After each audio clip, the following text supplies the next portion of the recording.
Hi, I'm Sandra Lira from ZANDA PANDA Specialty Bakeware, and I'm going to show you a new technique for making two-tone chocolate cake toppers with either the Kaleidoscope Heart or the Kaleidoscope Butterfly.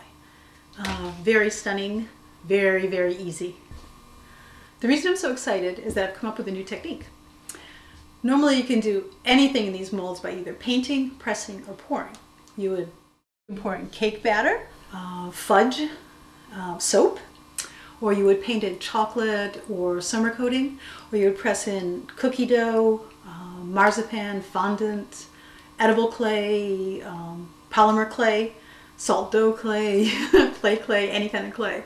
I guess I'm going to call the new technique, the fourth technique, pulling, because you're going to be using a spatula at about a 45-degree angle across the surface of the mold with one color, and then adding a second color to the base, giving it a really stunning two-tone effect. And the reason you can do it with these molds is because the back is totally flat and the base is thick, but it's very, very flexible. So when you're brushing in chocolate or pressing in cookie dough, there's absolutely no bounce back. And you'll see what I mean in a minute. So for this you'll need either a Kaleidoscope Butterfly or Kaleidoscope Heart mold, candy making and dipping bar, I like Ghirardelli's, gel food coloring, Wilton's is nice, and I like Le Creuset's little mini spatula.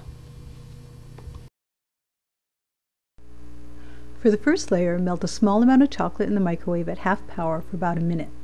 Stir and then melt at half power for 30-second intervals, stirring in between until melted.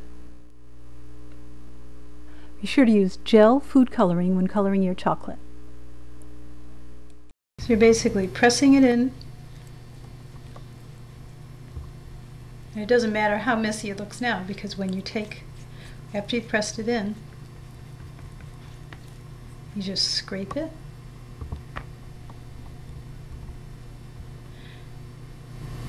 And it fills in only where you want it to.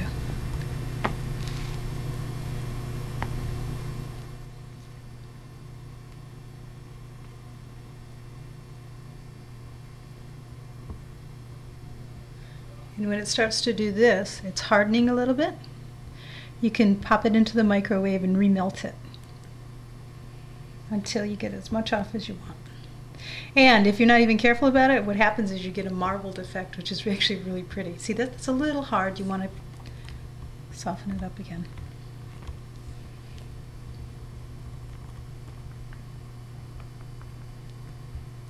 So let me pop this in the microwave and we'll finish the rest of them up. So once you've filled all the slices, chill it for a bit until it solidifies, and then you'll be ready for the next layer. So now that our first layer is done, we can add our base color.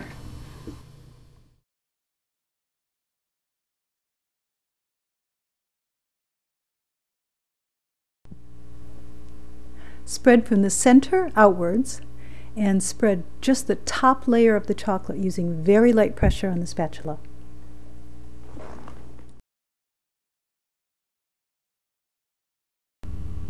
So once again, for this layer, think about rolling just the top layer of the chocolate with the spatula, and then gently push it into the edges of the pan.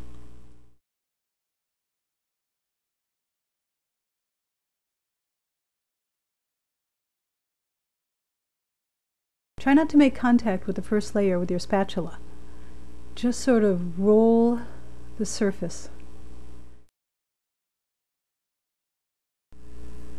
When you've smoothed out this layer, chill, and then you'll be ready to demold.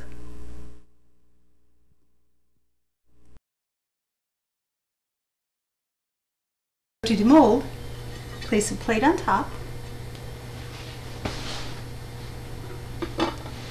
flip them together, and then peel the mold from the chocolate. Now, if you wanted to make this a no-bake backwards cake, you would just fill in the sides and then layer it with whatever you want to layer it in, flip it over like that and peel it off. But I'm going to use this as a cake topper. So I iced a cake, popped it on top, and there you have it.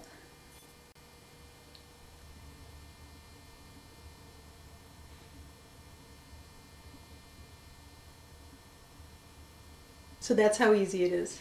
Thanks for watching.